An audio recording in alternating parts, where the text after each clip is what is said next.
주 안에 사랑하는 성도 여러분 반갑습니다. 12월 27일 수요일 오늘 함께 나눌 생명의 삶 본문은 잠언 29장 15절에서 29절까지의 말씀입니다.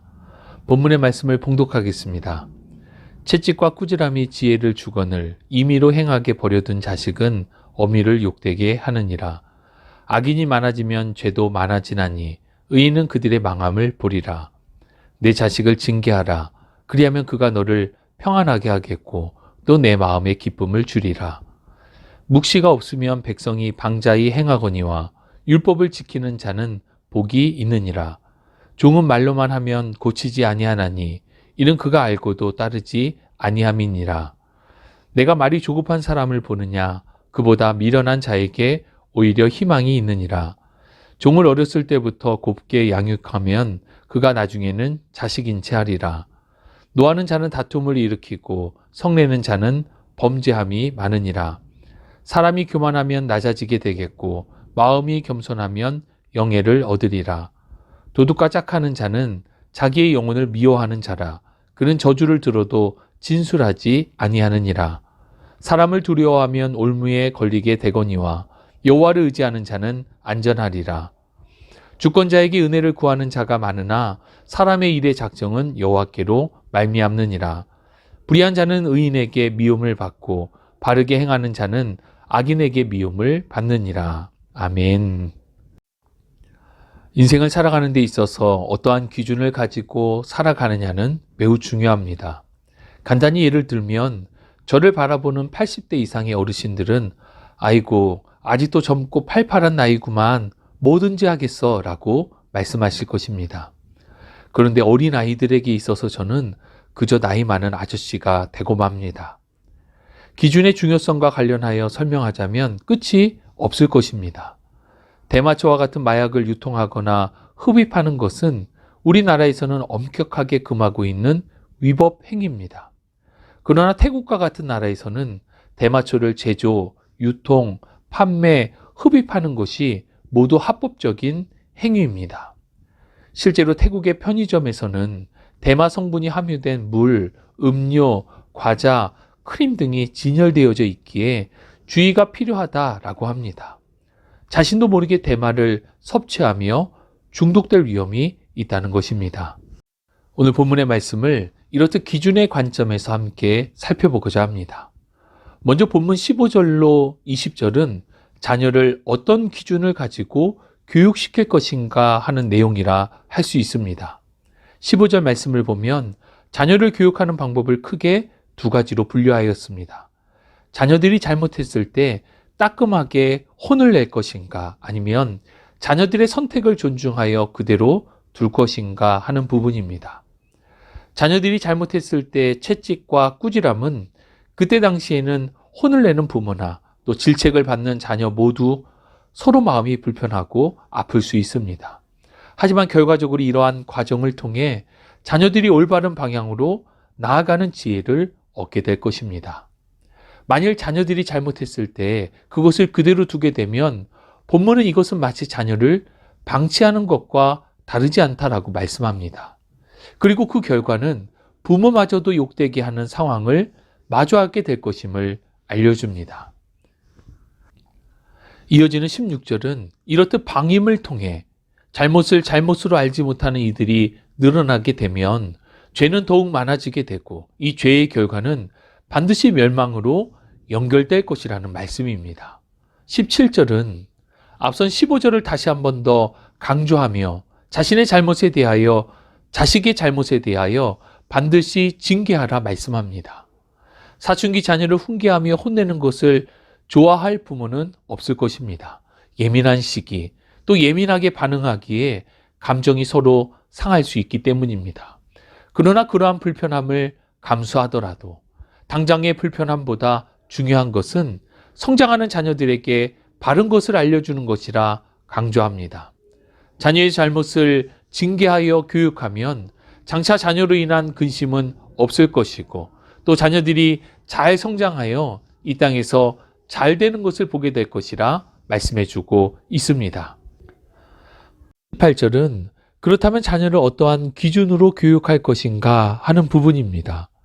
자녀를 교육하는 데 있어서 그 기준은 하나님의 말씀입니다. 하나님의 말씀을 통해 무엇이 옳고 그른가에 대한 기준을 삼아야 합니다. 이렇게 하나님의 말씀을 따라 그 말씀을 지키는 자가 복이 있음을 말씀해 주십니다.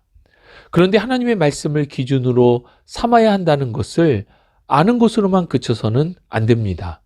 19절은 주인과 종의 관계에서 주인의 말에 복종해야 한다고 종에게 가르쳐 보지만 종이 그것을 알고도 주인의 말을 따르지 않는다면 소용이 없다는 것입니다. 이것은 하나님의 말씀이 삶의 기준이 되고 그것을 지켜야 한다는 것을 알고 있지만 말씀을 지키지 않는 자와 같습니다. 아는 것에서만 그치면 안 되고 그것을 지킬 수 있도록 교육해야 한다는 것입니다.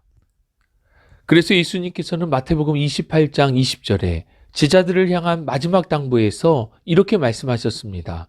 내가 너희에게 분부한 모든 것을 가르쳐 지키게 하라. 교육은 말하여 가르치는 것에서 그치지 않고 가르칠 뿐만 아니라 그것을 지키도록 하는 것이 교육의 참된 의미임을 교훈하십니다.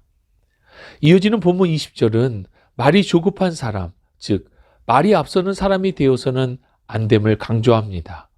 말하는 것과 행하는 것은 함께 가야 한다는 것입니다. 심지어 그렇게 말만 하는 사람보다 차라리 그런 말을 하지 않는 미련한 사람이 더 낫다라고 말씀합니다. 본문 21절로 24절은 어떠한 자세로 관계를 맺으며 살아가야 하는가 하는 기준에 대한 말씀입니다. 21절, 종을 어렸을 때부터 곱게 양육하면 그가 나중에는 자식인 채 하리라 라는 이 말씀은 종을 엄히 가르쳐야 한다는 주인에게 주는 교훈으로 생각할 수도 있지만 반대로 종에게 주시는 교훈이라고도 할 수 있습니다. 종은 자신의 정체성에 대해서 제대로 알아야 한다는 것입니다. 주인이 잘해준다고 해서 자신의 정체성이 바뀌지 않기에 자신의 자리를 분명히 알고 겸손해야 하는 것입니다. 또 22절은 노하고 성내는 것은 결국 다툼과 범죄로 이어지기에 모든 관계 안에서 이렇게 관계를 깨는 어리석음을 버려야 함을 교훈하며 어떤 상황에서도 교만하지 말고 겸손하라 23절에 말씀합니다. 이어 함께하는 사람의 중요성에 대해서 24절에 교훈합니다. 만일 도둑과 함께 동행하게 된다면 그는 결국 자신의 영혼을 포기한 것과 같은 결과를 맞이하게 됩니다. 그러한 불의한 사람과 함께하면 결국 영혼이 파괴된다는 것입니다. 그리고 위기의 때가 되면 그를 구원해 줄 이는 아무도 없게 될 것을 교훈하고 있습니다.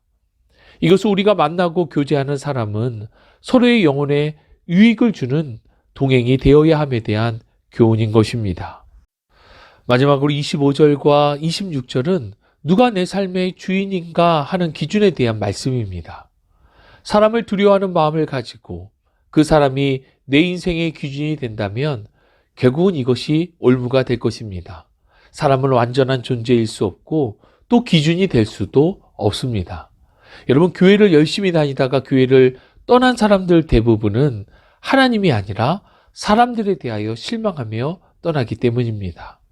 참된 지혜는 여호와 하나님을 의지하는 것입니다. 25절 하반절과 같이 여호와를 의지하는 자가 안전함을 얻습니다. 26절을 보면 주권자에게 은혜를 구하는 자가 많으나 사람의 일의 작정은 여호와께로 말미암느니라. 사람을 의지하며 도움을 구하는 사람들이 참 많습니다. 그러나 모든 만물을 통치하고 다스리시는 하나님을 의지하는 것이야말로 참다운 지혜입니다. 문제 앞에 사람을 의지하기보다 완전하신 하나님을 의지하실 수 있기를 바랍니다.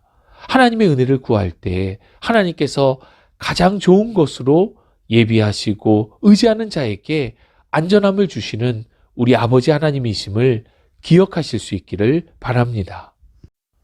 주 안에 사랑하는 여러분, 우리 안에 기준이 분명해야 합니다.